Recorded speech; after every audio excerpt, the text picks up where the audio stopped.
a little bit more historically, because I'm specifically thinking of LiveJournal. LiveJournal was a big thing in Russia, correct? Oh yeah, it was huge. I thought nothing will ever topple that. But people used to say the same about MySpace. Whoever knows what MySpace is these days? I mean, only Asian guys like me.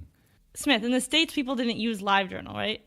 They did a little bit, actually. I remember people in middle school having LiveJournal, but it wasn't something I ever had. So you're making an analogy with MySpace and being like, yeah, it was a big thing, but like whatever, and now it's not a big thing. Well, LiveJournal laid a foundation for a lot of good and bad things.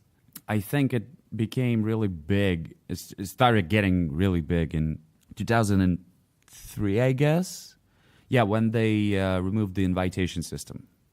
So I joined the LiveJournal in 2001, and it was considered, this is a very exclusive VIP platform, an exclusive club that was called like ЖЖ user, like LiveJournal users. ЖЖ was standing for Живой журнал, LiveJournal.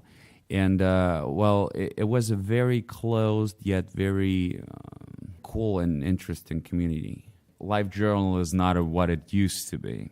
It was cool when there was like several thousand active users and everybody knew everyone. And it was something that we had in common. So there was a whole bunch of different people, but we had this one thing, LiveJournal. And whenever somebody unfriended someone, it was a drama of like international proportions. Why did you unfriend me? No. Why did you I don't care. You don't have time to read your friends list. Why did you unfriend me? Oh my God. This was so hilarious. And all those fuckboys boasting how many friends they have. There was a word тысячник, which meant like a guy with 1,000 friends. And some guys were saying я полутысячник, like they have 500 friends. And that was like, oh my God, are you serious? God damn. This really means nothing. LiveJournal slush. No, having 1,000 friends was considered like super cool. So if you have 1,000 plus, you're like a superstar. If you have 3,000 friends, you're like Jesus Christ meets Dr. Dre, and then they have a baby Kurt Cobain or something like that. So it was like insane. Yeah, we also had music festivals. Yes. What? Yes, we had Current Music Festival. That was awesome. I mean, all the musicians swarmed to LiveJournal, like indie musicians. And we had music festivals, like among LiveJournal users. That was amazing. There was a lot of booze, a lot of girls. Everybody got laid. It was like fucking 60s. I wasn't even born in the 60s, but I imagined that it was probably as cool as it was in the 60s. Hold up. We don't get it. Yeah.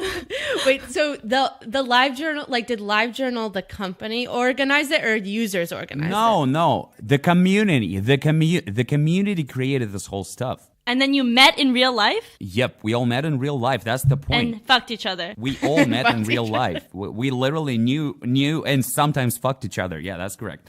So we had music festivals. There were a bunch of people creating services for LiveJournal that fixed all the flaws the LiveJournal had.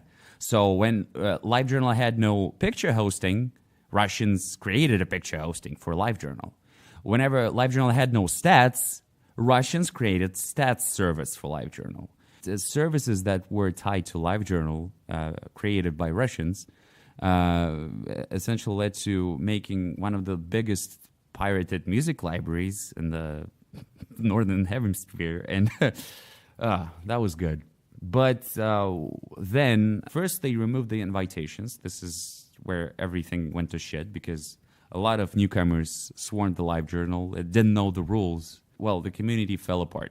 I mean, there was just too many people. Everybody got lost. The music festival thing died out. The LiveJournal meetups died out because, well, everybody had access. It was no longer an exclusive club, so why bother? And then Russian-based company Subfabrik purchased the service in 2007, I guess. They made a very weird deal that they purchased the Russian segment of LiveJournal. So they basically purchased everyone who had an account who was based in Russia.